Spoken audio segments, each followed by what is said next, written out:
Psst, SpongeBob, hey, come on. Let's go throw in this pie-shaped bath bomb in on Squidward as he's taking a bath. Pull a prank on him. Squidward's such a jerk.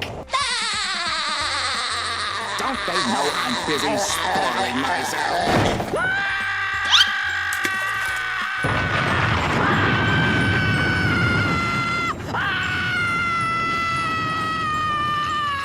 Dear Neptune, what have I done?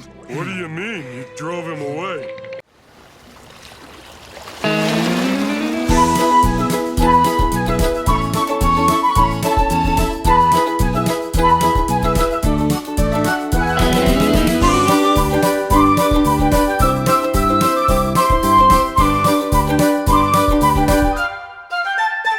Ahoy, mateys, and welcome aboard to the most porous podcast you'll find along the tubes of the internet. I'm ready, a SpongePod Squarecast. I'm your captain, Captain Eric, and welcome to 137, episode 137 of the Squarecast.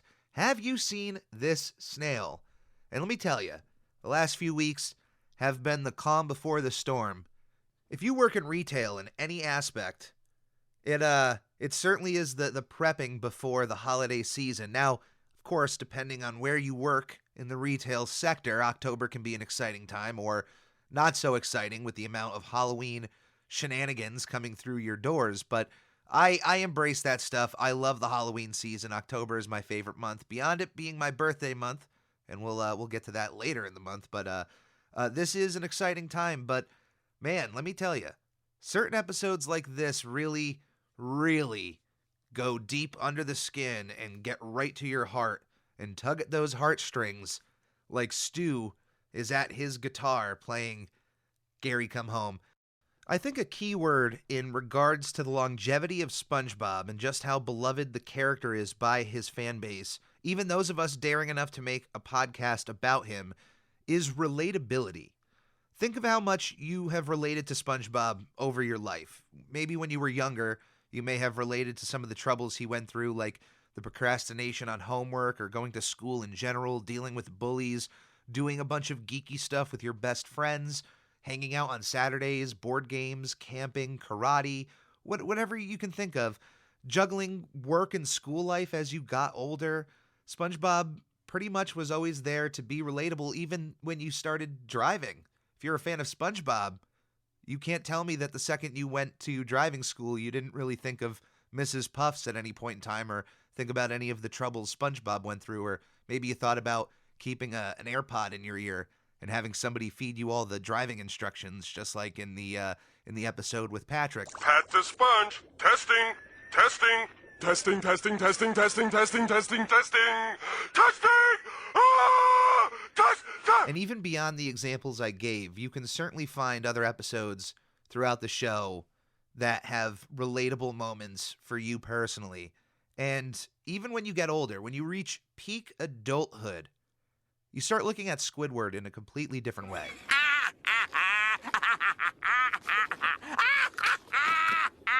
Squidward becomes relatable. And it's not that every aspect of your life has to be attached to Squidward. You don't have to be an artist to have some sort of relation to what Squidward goes through. It could just be general dissatisfaction of your job.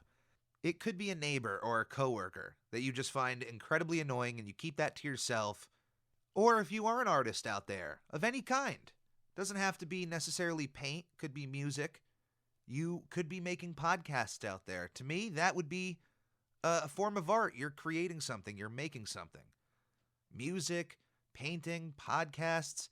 If you're a live streamer, if you're trying something at a craft and you're working hard towards it and you don't feel like you're getting the satisfaction of the viewership or whatever you're looking for, you can find some sort of relation to what Squidward struggles with.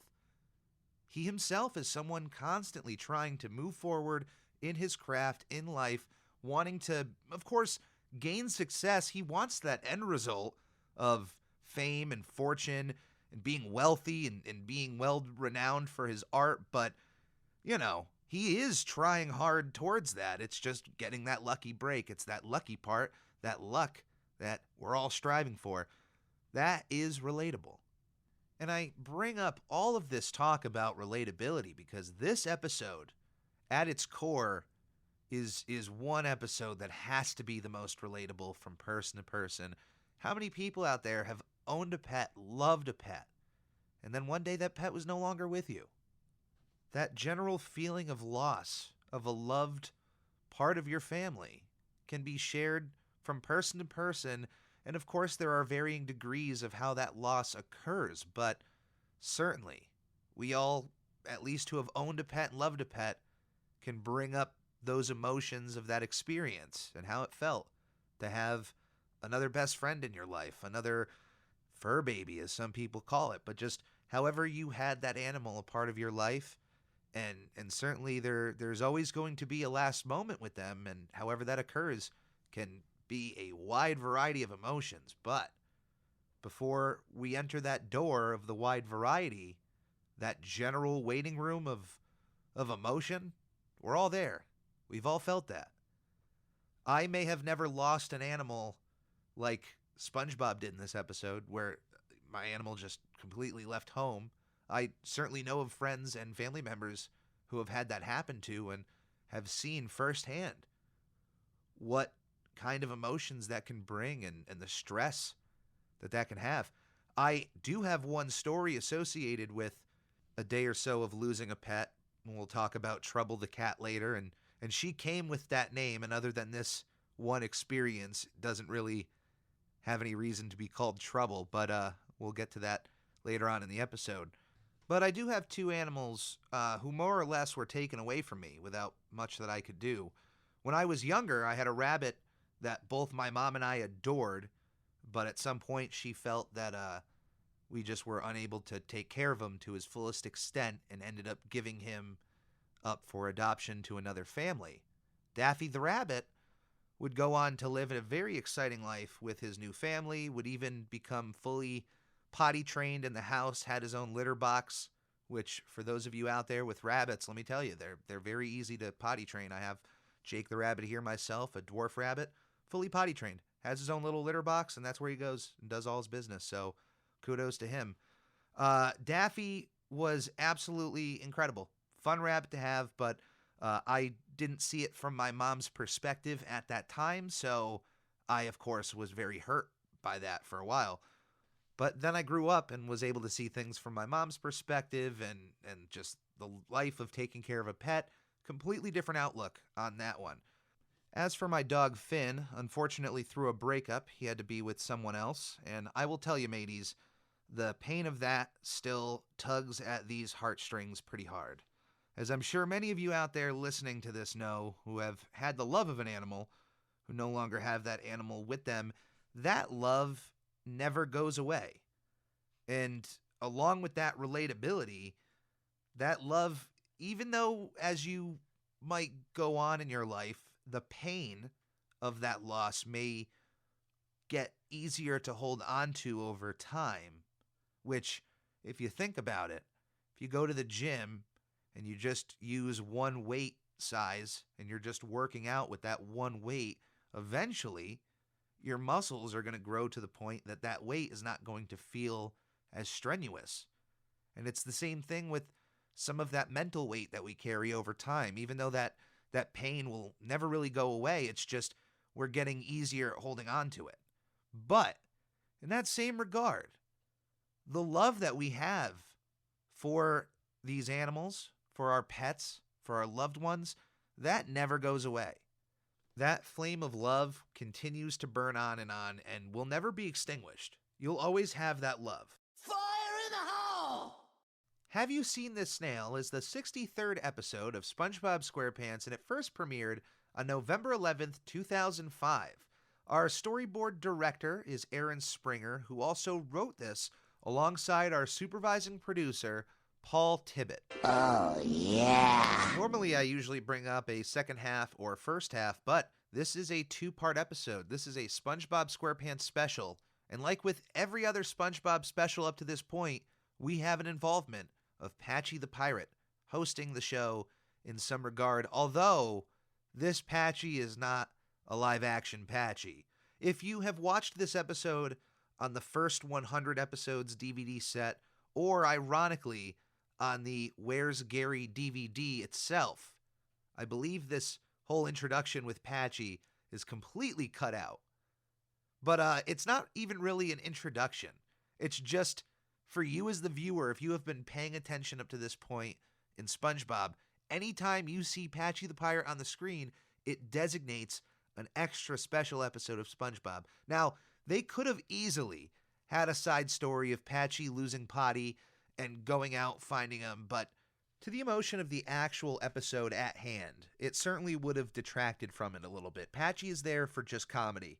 And, I like how in this episode he was there as an alert. Hey, you're going to watch an extra special version of SpongeBob SquarePants, and we don't have to film any live action segments, but just the sight of Patchy is a nice little nod enough that you're in for a good time. Don't threaten me with a good time.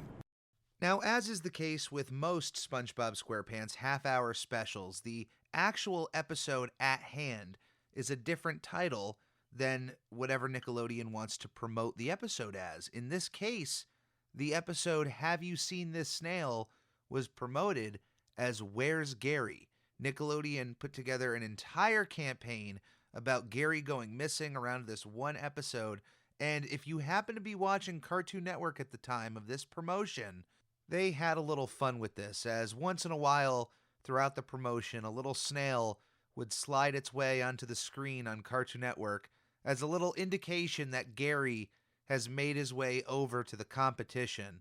Outside of North America, I don't know how prevalent the whole Nickelodeon versus Cartoon Network era is.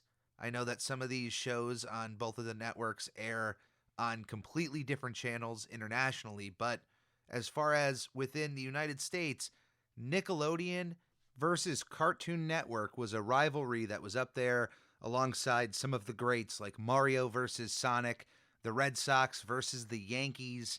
This was two of the juggernauts of children's entertainment always colliding head to head. And hey, if you were a fan of both networks, growing up in the 90s and in the 2000s was an absolutely golden time. And it was really fun to see when the networks would take these little moments at one another. Although it was mostly Cartoon Network taking these opportunities at Nickelodeon. But either way, I'm glad it happened nonetheless. As the episode opens, SpongeBob is bringing home Gary's food, a massive bag of snail food, which it seems like for the amount that we have seen in the past SpongeBob feed Gary, it's like not enough. That's like a day's worth of food you're bringing home in this one massive bag.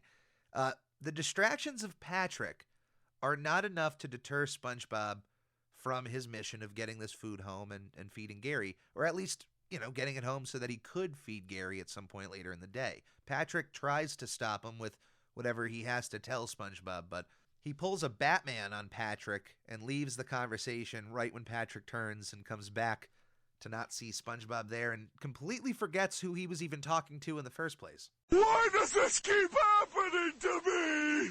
As SpongeBob comes back to his pineapple, he notices a note from the United Delivery Company that they tried delivering a package at some point in the day as he was out, but unfortunately they missed him and will re-deliver the package at their earliest convenience.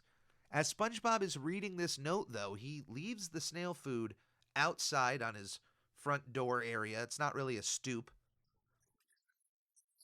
but he leaves the snail food right outside and is completely fixated on this note and its contents. Right as he finishes the note, though, surprisingly, the United Delivery Company knocks on his door and leaves the package right on the snail food. I have no idea why they didn't just leave the package beforehand. It's not like they had confirmation that SpongeBob was home. I mean, yes, the snail food was outside, but that could have been delivered as well. So they just left the delivery. Maybe that was the thought process the second time. Well, I'm not going to come back a third time. He already has something outside here waiting for him. I'm just going to leave the package as is. Or maybe they just knew they saw him going in the pineapple.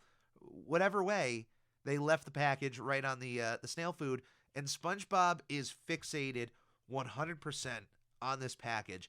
A delivery of a Mermaid Man and Barnacle Boy branded paddle ball, an official paddle ball that is brought to you by Nickelodeon Incorporated. To me, one of the biggest moments of this episode is not even the fact that Gary goes missing, but it's the show's little subtle jab at Nickelodeon here and their possible over-merchandising of SpongeBob at this time. This episode was produced in 2004. So right as SpongeBob fever was at its height with the movie coming out, and SpongeBob just exploded to literally every product that you can think of. So even though when you go back to the Mermalair and you look at their weapons, a paddle ball is among the weaponry of Mermaid Man and Barnacle Boy. So in some regard, as a collectible or in some aspect of their show, a paddle ball does make sense. So it's not like the overly silly kind of merchandise that you can see with some licensed characters on it. But I still think, though, at its core, this has to be a nice little jab. The fact that Nickelodeon has their name right on this paddle ball box, and it's all, this is the Mermaid Man and Barnacle Boy paddle ball, but outside of the box, there really isn't anything that has to do with Mermaid Man and Barnacle Boy. It isn't even colored for the characters. So I love this just little aspect of it, because I have to imagine that those behind the scenes working at SpongeBob have had to have seen some merchandise come across their desks that made them shake their heads, that made them go, what are you trying to slap this sponge on to sell? Or, I mean, at this point, what haven't they slapped that sponge on to sell? But wait! There's more! I just also love the implications that in world, Mermaid Man and Barnacle Boy as a show is possibly on Nickelodeon. Within SpongeBob SquarePants' world, Nickelodeon could be a channel on the television. I mean, it's not like his show is running on that network, but he could be watching that network on his television. Nickelodeon! Inside of this paddle ball set includes your standard paddle ball, but also a challenge by one of Mermaid Man and Barnacle Boy's most formidable villains, the Dirty Bubble, who apparently is a paddle ball champion. And his challenge is for you to hit the paddle ball more than 29,598,559,671,349 times. Wow. That's incredible. And I guess when you're a Dirty Bubble, there really isn't much for you to do, and hitting a paddle ball could be a way to pass time, and if you're really that good at it, sure, go for the record. What we end up finding out in this episode at some point is that Patrick himself was able to beat this record and was even awarded the trophy for beating the Dirty Bubble Challenge, but unfortunately, he lost the trophy. That is an incredible piece of information or lore for Patrick Star. I don't know if you really think about this, but even if somebody were to hit a paddle ball 1,000 times, I don't know how quick that would be, but to me, 1,000 times would still be pretty incredible. They could have made the Dirty Bubbles Challenge 1 billion times, and that would still be, like an astronomical number. They went all the way to 29 trillion. Eventually, at some point, we're going to have to call that the Dirty Bezos Challenge.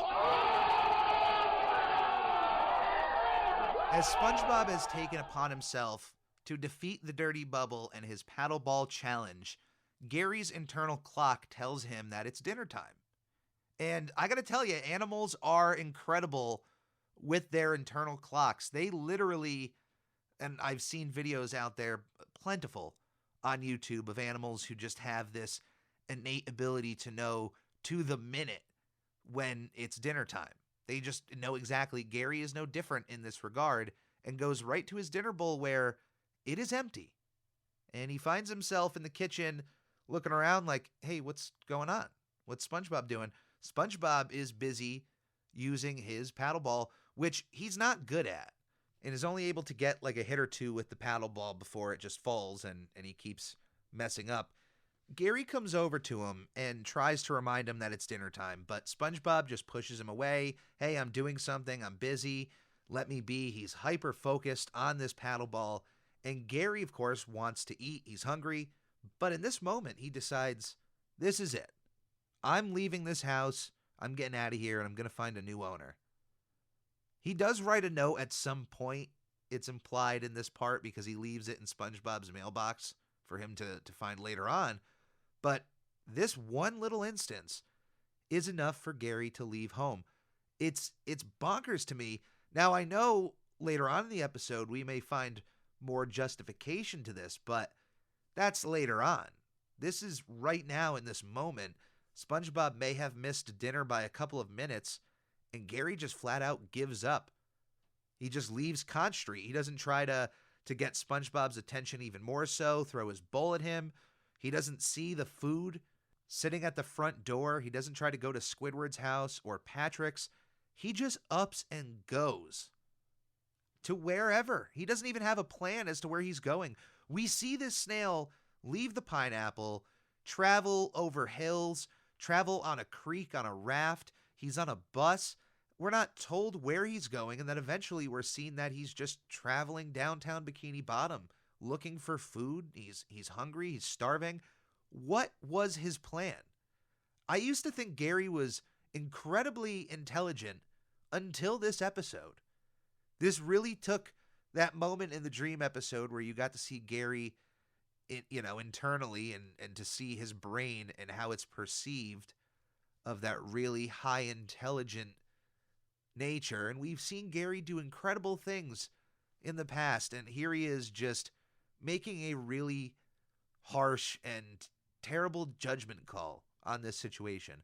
We eventually find out that SpongeBob was trying that paddleball challenge for 10 days or so. And when you find out that information, hey, look, not being fed for one meal is one thing. Not being fed for 10 days, yeah, get out of there. But it's not like Gary was there for the 10 days constantly trying to get SpongeBob to stop. He literally let SpongeBob rot in his room with this paddleball until Patrick just comes along and saves the day. Gets SpongeBob out of this funk with the paddleball, gets him back into the swing of things. 10 days is a long time. I'm surprised Mr. Krabs didn't come knocking. Unless he was on a scheduled vacation or something. No. Which I highly doubt.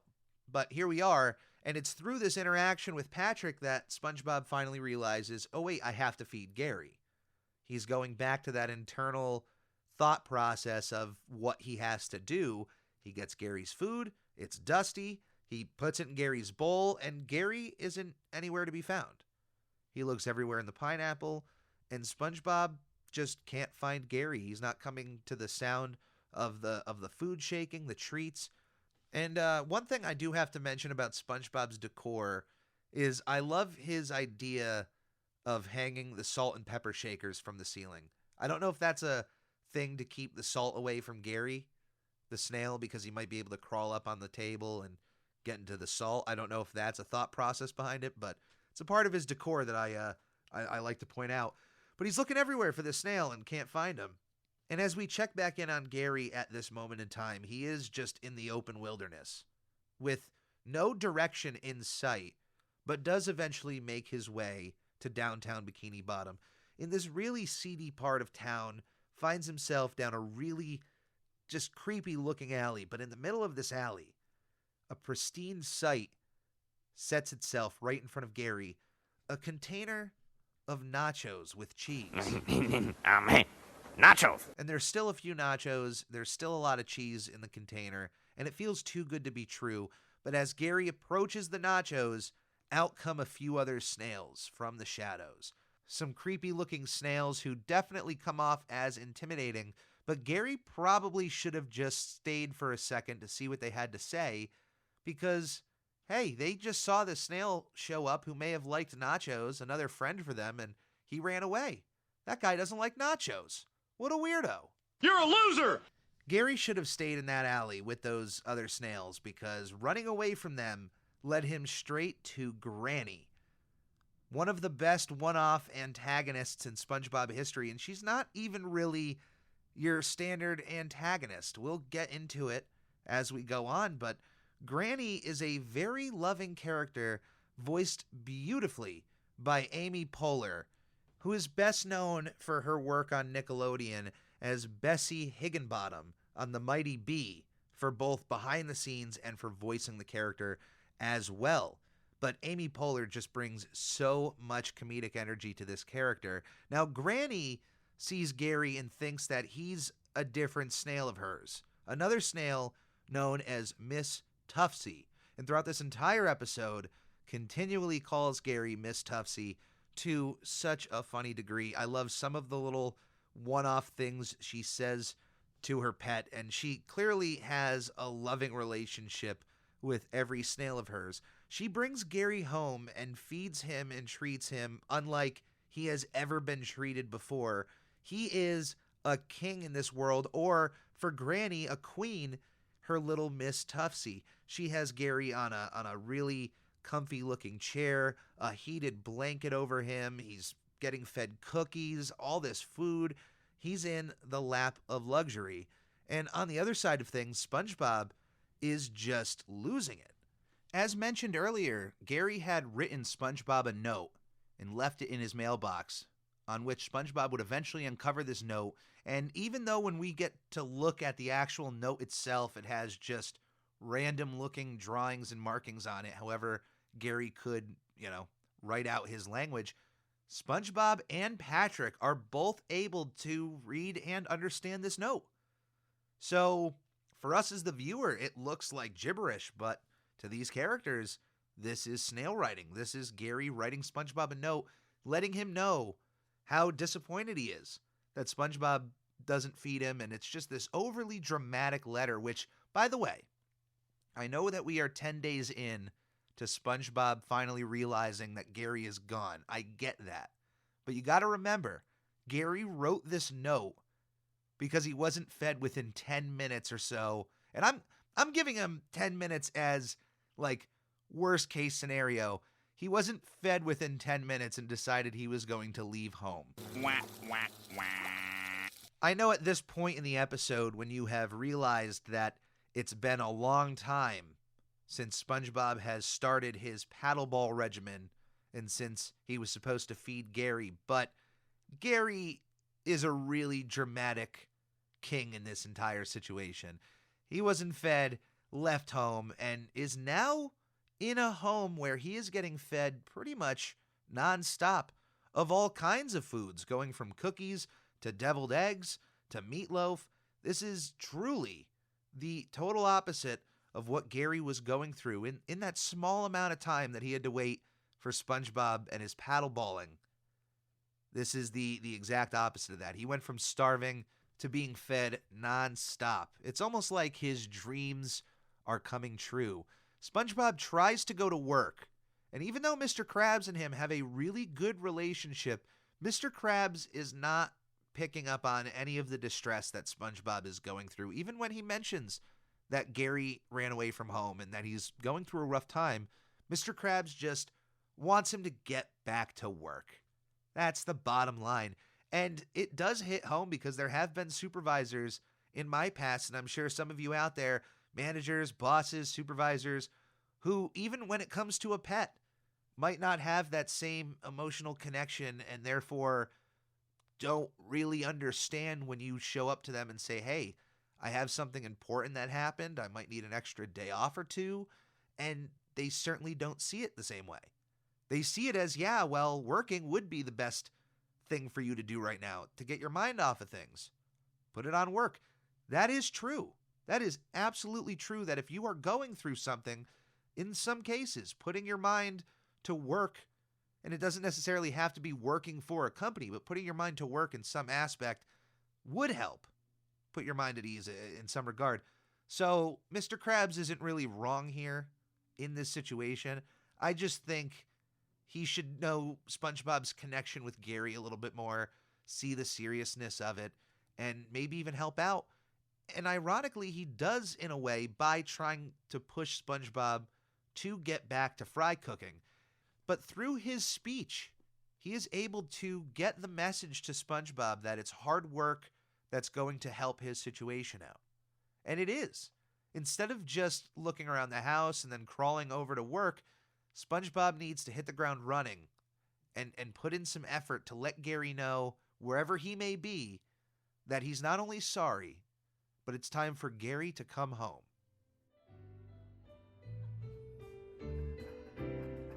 If you ever love the snail, just sing along. It's for the snail in your life. You got one? Everybody got a little snail in their life.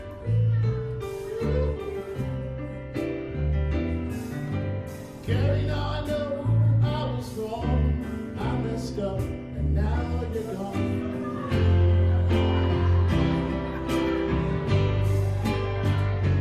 Gary, I'm sorry. That is, of course, a live rendition of the classic SpongeBob song, Gary Come Home, sung by Tony Award-winning singer-songwriter Stu, who, beyond his work a part of bands, is also known for his solo work, where he was able to obtain awards from the likes of Entertainment Weekly, scoring their Best Album of the Year in 2000 with Guest Host, followed by 2002's The Naked Dutch Painter and other songs. He also obtained a Tony Award, which is the awards given out for Broadway productions, for Best Book for the musical Passing Strange. And let me just tell you, and this is from Stu himself, Gary Come Home may be his most emotional song, his most sensual song, and it really is. Not only for what I have heard from Stu himself, I've gone down a bit of his other works, and let me tell you, I would love to see this man perform live. It is an absolute incredible experience from the looks and sound of it. But to hear Gary Come Home live would be an experience. I don't know how you could have a dry eye in the room with a song being belted out like that, regardless on its origin being about a pet snail, which Stu describes on stage how it comes to be that he wrote the song. He was called in 2004 by a friend of his to write a song about a pet snail running away from home and the pain you can feel of a pet leaving home, your best friend. Now, Stu puts this out there when he's performing it live, that, the song is about a pet snail, but I think he's missing the bigger picture, that song and some of its lyrics can really connect to any pet that anyone has. And maybe he understands that, but the way he presented it live on stage of like, oh, this song being about a pet snail, and I'm like, man, when you have lyrics like, now my heart is beating like the saddest metronome, somewhere I hope you're reading my latest 3-word poem, I don't know. It can reach out to anybody, and honestly, that song is so good that you don't even need to know that Gary is a snail. When you also have lyrics like, more than a pet, you're my best friend, too cool to forget, come back, 'cause we are family, and forgive me for making you want to roam. And yeah, I already said the next part, but let me just tell you, it is my favorite SpongeBob SquarePants song associated with the show in terms of overall emotion that it can bring. Sweet Victory, of course, is a fantastic, monumental, victorious happiness kind of song. But when it comes to a song that really takes a Mike Tyson level gut punch right to your heart, Gary Come Home, Gary's song, this is it. This is my favorite. It's one that can bring me to tears if I'm really thinking about certain pets of my past. And I love the song in general. It's not like I'm looking to be sad. It's a beautiful song in every aspect. Trying to reach out to a pet like that and just bleeding your heart out, regardless on if that pet being a snail, it's a beautiful thing. And I hope Stu hears my kind words. I hope I'm able to thank him for the art that he was able to put out there, because that is just one of the most beautiful songs in general. I'm not even talking about television, cartoons, entertainment. I'm talking about emotionally driven songs. it's up there with some of the best. Would I say it's top 10 in my life? Yeah, absolutely. Would I say that in an objective sense? No, but I would definitely fight tooth and nail that it's in the top 50 of all time, of all songs. Don't come at me with like Rock Lobster or anything else being like, oh, this is more emotional than get out of here with that.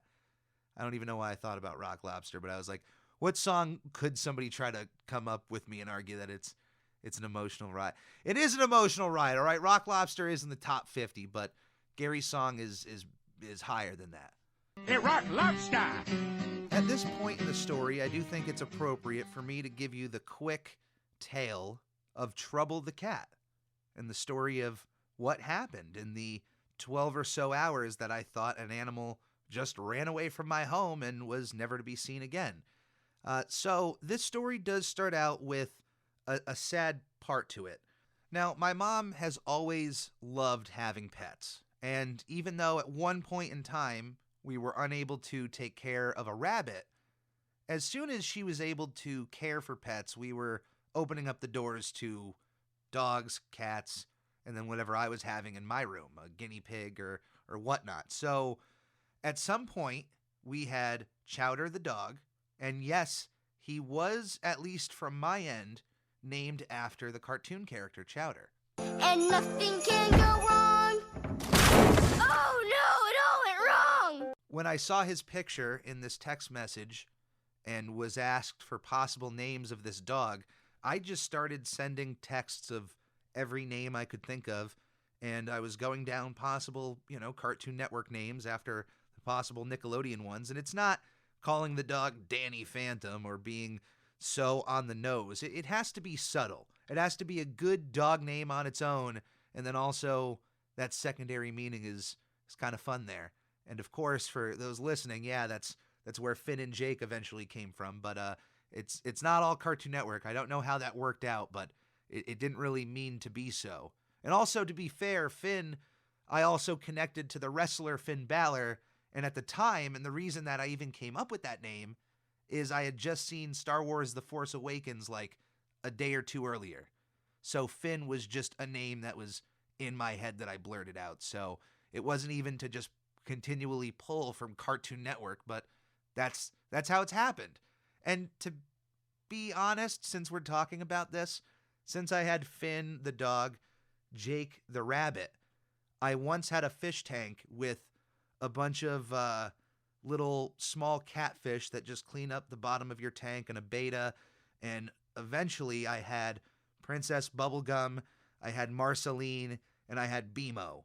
So I was building an entire Adventure Time slew of pets, but I think it stopped with that one. So we just have Jake at this moment in time, and we're going to keep it that way. But anyway, we had Chowder the dog, we had Guinness the cat, because really up on our Irish heritage here, and at some point, my stepfather had got my mom a kitten named Mia. And my mom loves kittens. Now, she has no problem adopting cats, but if there's a way to get a kitten in the house, that's when she's at her happiest. Mia, unfortunately, fell a short life unexpectedly due to a piece of furniture being moved, and it was completely unexpected and was a shock to all of those who heard it, and especially to my mom, who was just so distraught of losing a baby that to fill that void, they went and adopted a cat. Instead of going the kitten route, they went the adoption route, in which they found Trouble the cat, who is one of the most affectionate animals I have ever encountered in my life. Trouble from the get-go just wants your love. Came from a household that had like 30 or so cats, didn't really get attention, and just can't get enough of it. Such a loving cat. But after Trouble was brought home, during its first night in the house, Trouble got away from my brother's room, my younger brother, who was, of course, really upset with Mia's passing, but immediately fell in love with Trouble. And Trouble got away from my brother's room, got down to the basement, and somehow got in between the furnished part of the basement, the wood, and the concrete part of the house, an area that I obviously knew existed because there was, this wood part of the basement, and then there were these concreted parts, and I obviously was able to step back and know, yeah, this part is built on, but I had never thought of the space between the two areas. And after that first night, Trouble got in there. So when everyone wakes up the next morning, Trouble is nowhere to be found. And for a half hour or so, I am helping my mom, my brother. We are looking everywhere around the house for this cat. We all have to go to school, work, all our separate ways. All day I'm thinking about, oh my goodness, this cat got outside because the night before, while the cat was upstairs in my brother's room, I was swapping out couches. I had the back door open. Is it possible that that cat got outside? It had to have been. So throughout the day, I'm looking up, the various things that cats do when they leave a household. They don't really go too far for, the first 24, 48 hours. So, hey, there's at least a range around the house that I could look around. So I'm outside the second I get home at like 6 or 7 p.m., carefully looking around neighbors' backyards, seeing if I can find this cat, and just feeling distraught. At like 11 p.m. or 12 a.m., like late that night, I am at my computer, and my stepfather is at the top of the back stairs, because I'm in the basement, and I can hear meowing. Like, I can hear a meow every like 30 seconds or so, and it's very subtle. And I have to shut the music off that I'm playing and try to listen to it, and then it doesn't happen, and I put the music back on, and then I think I hear a meow, and I'm like, I know we had a kitten pass away in this house. Are we now being haunted by a ghost? And I have my stepfather come downstairs. I'm like, can you come down here? I think I'm hearing this meowing. And eventually I find where there's, the entrance to this alcove, and I'm taking pictures using my flash camera. And if you're listening to this on YouTube, I'm going to put the pictures that I still have of finding this cat in there. And you can see its eyes just shine off of the flash. And this cat is deep into the wall, and there is no way to get to the cat. So I have my cousin come over, literally within a half hour, and we cut a hole into the wall that was close enough where we were able to pull Trouble out of the wall and then, cover it back up. Trouble would the next morning make its way back to the wall, but after that second pullout, would never step foot in that space again, and has been a loving part of the household ever since. I don't, of course, live there anymore, so I don't know what kind of trouble Trouble is getting into, but hey, anytime I show up, Trouble always wants some loving attention. And that night for me is not going to leave my memory anytime soon. But that entire day for me was thinking about this episode, essentially. Like, wow, did an animal really leave the house and is now lost? I thought about the idea of eventually putting up flyers, but we had this cat for less than a day. I know we had pictures on some phones, so we had some recent photos of this cat. And I know that this has certainly happened to people where a recent animal that you've gotten has escaped or run away or something. But yeah, it was certainly an experience and made me think of this episode through and through. And of course, Gary Come Home. Of course, I didn't really have the same emotional attachment to Trouble where I was going to cry at thinking of Trouble. I had only known the cat for maybe 15 minutes for the amount of time that I was around it, but still certainly in my thoughts. And it's during the montage of Gary Come Home that we see SpongeBob and Patrick putting up flyers all over town, putting up billboards. We have sequences of SpongeBob, some of the most beautifully depressing moments of looking at SpongeBob is him just sitting alone crying in his house. And the art direction of these moments are just so well done. It's beautiful. The whole sequence is just one of my favorite moments in SpongeBob. And we also see that SpongeBob and Patrick, through their interactions throughout town, have consistently missed Gary hanging out with his new friend Granny throughout town, getting their hair done, buying some arts and crafts at a brand new location in Bikini Bottom, a new location that I would probably find myself into once in a while, Martha's Craft Zone. Within Martha's Craft Zone, there is an interaction between Patrick and Gary where they're trying to buy scented pine cones. And I don't know if any of you have been turned on to scented pine cones because of this episode, but they are a welcomed addition to my home during every holiday season. And I will make sure to get my hands on some scented pine cones before any elderly woman out there tries to buy the last of them. I will make sure of it. I will do parkour unlike which has never been seen to make sure that I get my hands on those pine cones. I'm not going to be the doofus who walks out of a craft store without scented pine cones in the holiday season. No, thank you. No way. No way. Now let's talk about Granny for a second. Let's take a moment and look at our surroundings within Granny's house. Now, while Gary may be a bit more comfortable than he is in SpongeBob's home, because let's face it, beyond even what he's given in her living room, Granny has an entire bedroom devoted to her pets, which at one point she had a ton of. Gary looks at some of the portraits in the house, which, by the way, it's weird that she has like above land drawings or paintings in her house. That seems a bit off-putting, but she has this one picture of her surrounded by 20 other snails or so.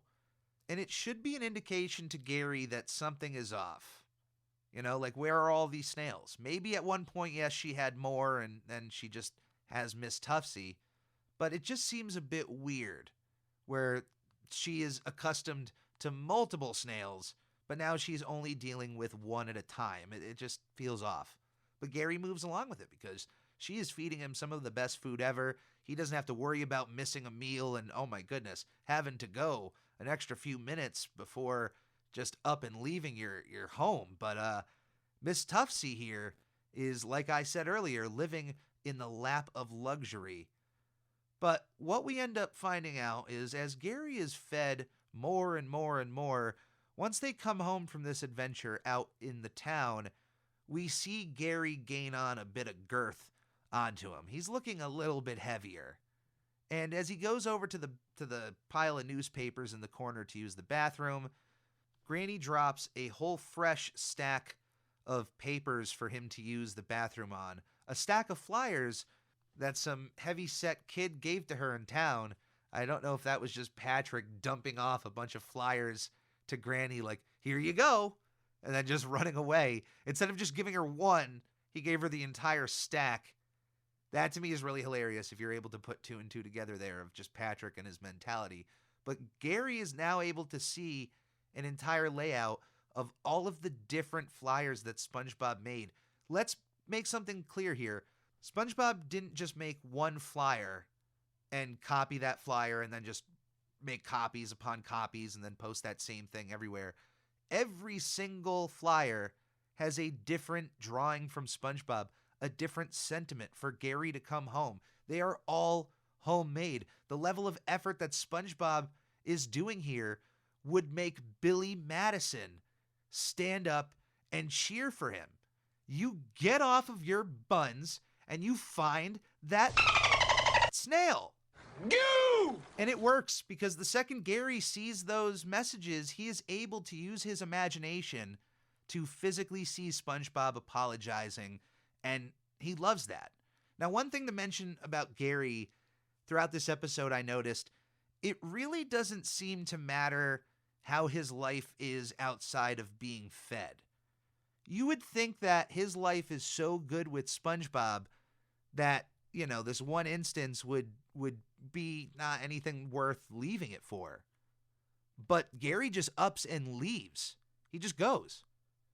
And here in this episode, there's one moment that he's being fed popcorn by Granny, and it just clicked that it must not matter for Gary what's going on outside of the fact that he is being fed. If there's food in his mouth, that is when he is at his happiest. Let's think back all the way to a previous episode where Gary was more interested in hanging out with Patrick for an extended period of time simply due to the fact that Patrick had a single cookie in his pocket. That was it. Gary wanted to just be around Patrick. He wanted that cookie, and that was his only concern in that moment in time. It was not about SpongeBob and his feelings. It was just about that cookie. Gary is a glutton and only cares about food, and the monkey's paw of his wish is he has found himself in a house where there is food constantly at his disposal. And as he is about to leave the house to go back home to SpongeBob, he discovers the ugly truth of the situation. He opens a door in the hopes that it's probably an exit out of the house to discover a closet that is filled to the brim with empty snail shells, broken empty snail shells. And Gary slowly realizing that he is being fed to death. This woman is overfeeding her animals to the point of no return. And in this moment, Gary knows he has to escape. And it is a run for it right out of the door, straight back into downtown Bikini Bottom, where he is confronted again by one of the snails who realized, hey, you're the guy who doesn't like nachos, and ends up swapping places with this snail who Granny immediately believes is Miss Tuftsy, and ends up taking this completely innocent snail, to which Gary assumes that this guy is some sort of problem or whatnot. And in this instance, he might be. I mean, he did approach him very aggressively, like, hey, you're the guy who doesn't like nachos. I would feel like somebody was coming at me aggressively with that, but you know what? Let's just be real here. If Gary can escape this elderly woman, any snail could if they have the will to. So maybe this guy finds himself in a new life, in a new experience, off the streets, not having to eat nachos off the ground.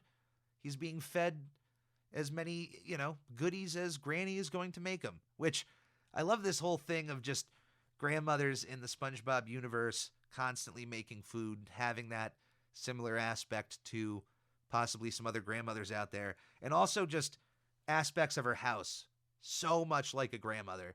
She even has a little cabinet with a collection of tiny spoons, including a little appearance by Bill Cipher. It seems like Granny is a Gravity Falls fan, and that is something that I approve of.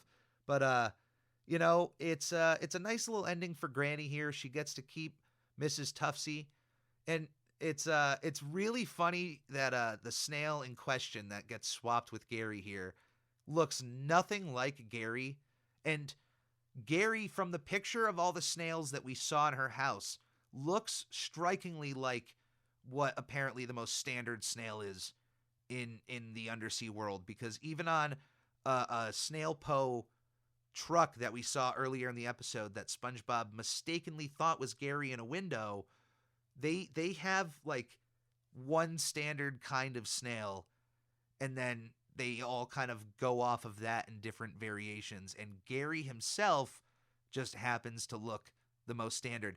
So he switches places with this other snail who looks nothing like him, but Granny still assumes it's Mrs. Tuftsy and takes him away. And Gary is then able to get himself back home to SpongeBob as he is talking to himself, crying at a billboard, and is imagining, oh, I hear Gary meowing. He's pouring his heart out one last time, and Gary is able to hear some of this sentiment. And we have a really nice ending at the end of this episode with SpongeBob taking full ownership over the fact that he messed up with Gary and that he's going to be responsible for that and not let it happen again. And of course, I would really like Gary to acknowledge that it's a bit dramatic to just up and get on a bus and leave your house if, 5 or so minutes go by and you're not fed. Even if hey, I know if I don't talk to my owner, he is going to keep doing this same little thing he's doing for 10 days. I don't think that's enough to just up and leave home. So Gary, though, escaped near death, and hopefully that was enough of an experience for him to appreciate being with SpongeBob, and if dinner is a little bit late, it's not enough to just run away. I hope there's that aspect in the long run here, and I hope that Patrick gets his hands on some scented pine cones. It's really rough that Granny bought all of them, because I see what this lady is doing now. For the longest time, as far as what this lady is doing, I assumed as a kid that she was fattening up these snails to eat them. Because unfortunately on land, there are those out there, mainly in France, who eat snails on the regular. And yeah, although I have tried a bit of snail when I was in Paris, it was more of like you're here right now, you should probably do this thing. It was not one of the snails right out of the shell kind of deals. And I saw people there doing that. It was disgusting to see, but I had that thought in my head when I was like, why does she have all of these shells? Why is she holding on to them? Oh, she's fattening these snails up to eat. And that's why when Gary looks over at the picture before he runs out of the house, all of the snails yell at him. Run! And I think it's reasonable to come to that conclusion. But to be fair, factually, in the story, there is nothing to allude that this elderly woman eats her snails. It is something that was brought up and was intended, even though it's a bit dark, but there is nothing to say that this elderly woman was eating the snails. But it is a thing that has been in the back of my head ever since I watched this episode.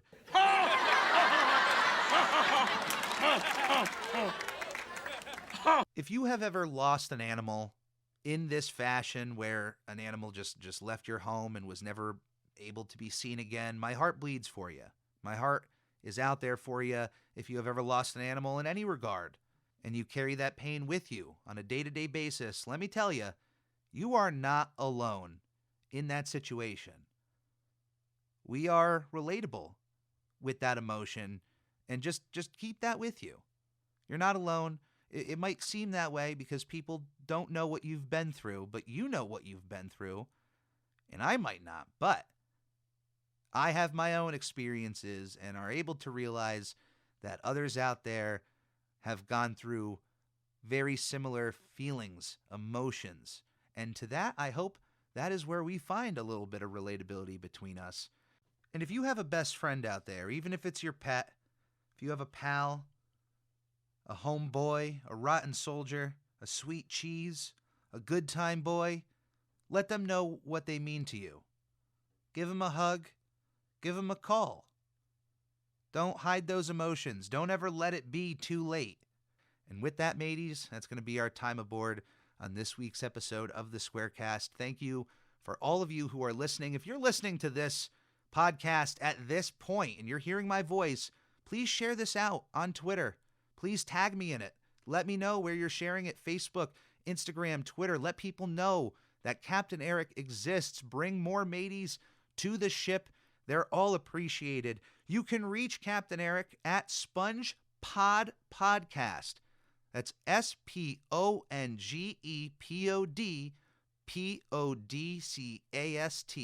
at gmail.com. You see?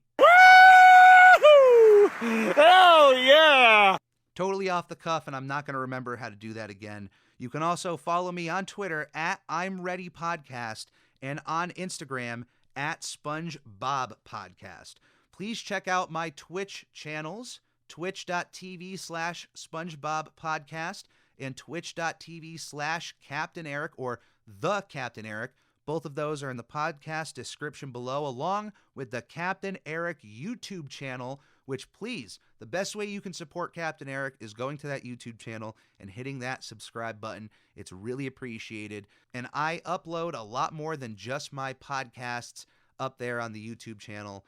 So please stay tuned for more video content coming. And by the way, if you're listening to this, go check out the video version of this episode where I'll put up those pictures of the experience with Trouble. And if there's ever any pictures that I can attach to experiences in the podcast, I'll try throwing those more in the video versions. Things are going to continually evolve here, and I'm excited for it. If you like what you hear, you can also check out my other podcast, This Week in Nickelodeon History, dropping on most conceivable podcasting platforms every Sunday. And check that out. Check out the YouTube channel. Any of your time is much appreciated to me. If you would like to go the extra mile, you can check out my shop link at the Redbubble link in the podcast description below.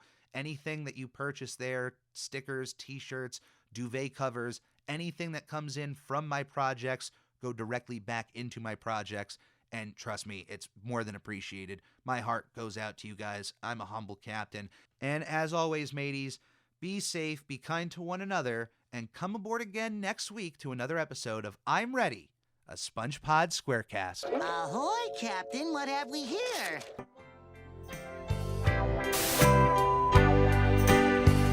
Oh, more than a pet, you're my best friend. Too cool to forget. Come back, 'cause we are family. And forgive me for making you wanna roam. And now my heart is beating like the saddest metronome. I hope you can read, I hope you can see my latest 3-word poem. Gary, come home. Gary, come home. Gary, come home. Gary, come home.